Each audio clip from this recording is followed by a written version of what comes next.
मंत्रालय के committee room में मेरे साथ उपस्थित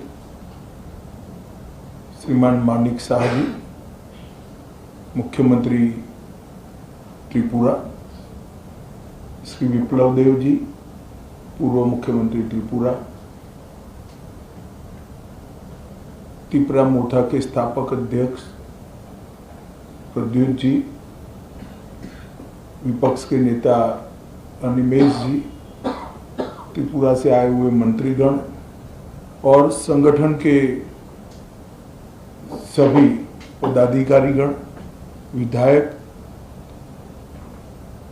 चेयरमैन TTADC और गृह मंत्रालय के सभी ऑफिसर्स।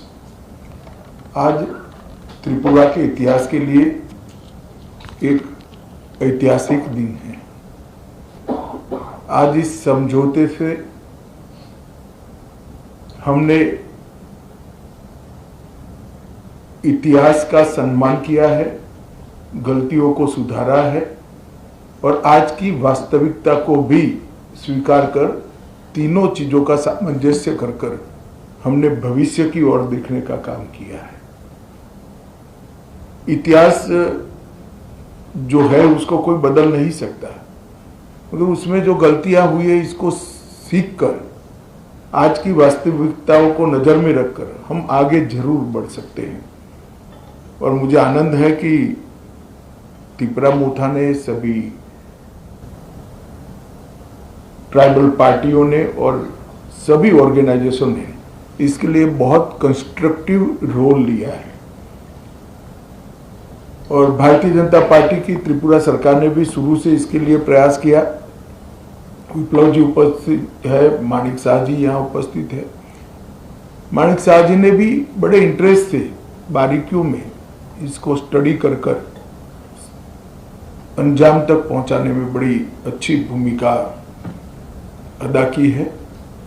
मुझे विश्वास है कि मोदी जी जो विकसित भारत का स्वप्न लेकर चले हैं, वो स्वप्न में त्रिपुरा भी अपने योगदान के लिए भी कटिबद्ध होगा और अपने हिस्से के लिए भी कटिबद्ध होगा।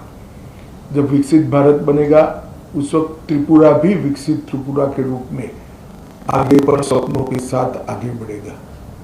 प्रधानमंत्री जी के नेतृत्व में गृह मंत्रालय ने उग्रवाद मुक्त, हिंसा मुक्त और विवाद मुक्त नॉर्थ ईस्ट की कल्पना को साकार करने का प्रयास किया है।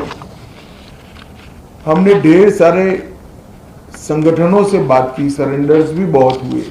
करीब करीब 10,000 लोग हथियार छोड़कर मेन स्ट्रीम में आए हैं और इसी के कारण आज नॉर्थ ईस्ट में विकास का एक माहौल बना है। ब्रू रियांग का समझौता हो या सीमाओं का समझौता हो, शुरुआत उसकी त्रिपुरा से ही हुई थी और ये टर्म में अब क्योंकि हम चुनाव में जा रहे हैं, अंतिम समझौता भी त्रिपुरा का हो रहा है।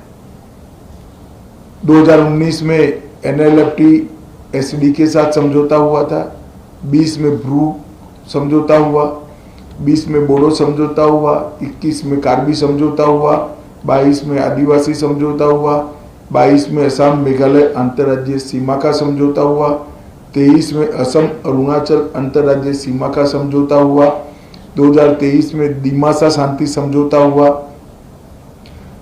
2023 में UNLF का समझौता हुआ और 2023 में ही उल्फा का समझौता हुआ और अब ये समझौता हो रहा है। तो कुल मिलाकर 11 अलग अलग प्रकार के सीमाओं से जुड़े हुए, अपनी पहचान से जुड़े हुए, अपनी संस्कृति और भाषा के लेकर संघर्ष करने वाले सभी के साथ सामंजस्य पूर्वक बात कर हमने संघर्ष को समाप्त करने की दिशा में काम किया है।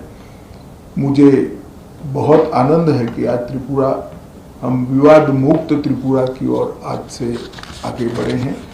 मैं प्रद्युत देव जी को बहुत बहुत धन्यवाद करना चाहता हूं। भारत का इतिहास है, जब विभाजन की विभीषिका पूरा देश झेल रहा था, तब बांग्लादेश के सभी हिंदू परिवारों को शरण देने का काम आपके दादा ने किया था। महात्मा गांधी की अपील को उन्होंने सम्मान किया था, मगर बाद में कुछ ऐसी बातें हुई कि एक मतभेद भी हुए, थोड़े संघर्ष भी हुए। आज सभी लोग एक साथ मिलकर आगे बढ़ने का निर्णय कर आगे बढ़ रहे हैं। उस वक्त मैं इतना विश्वास दिलाना चाहता हूं कि आपके अधिकारों के लिए आपको कभी अब संघर्ष नहीं करना पड़ेगा। भारत सरकार 2 कदम आगे उठकर सभी के अधिकारों की रक्षा करे, अधिकार की रक्षा हो, इस प्रकार का तंत्र विकसित करेगी। मैं फिर से सभी स्टेक होल्डर्स का बहुत बहुत धन्यवाद करता हूं। मैं एक बात जरूर कहना चाहूँगा, हमारे संदीप पात्रा जी ने भी बहुत बारीकी से, और पॉलिटिकल कारणों से मैं बड़ा व्यस्त चल रहा था, फिर भी मेरा समय खींचकर छीनकर इसको अंजाम तक पहुंचा है, तो पात्रा साहब का भी मैं धन्यवाद करता हूं। और आईबी की ओर से हमारे जो नेगोशिएटर हैं और जिन्होंने समझौते को मूर्त रूप दिया है, इस सभी को धन्यवाद कर मेरी बात की समाप्ति करता हूं। सभी को बहुत बहुत शुभकामनाएं और धन्यवाद।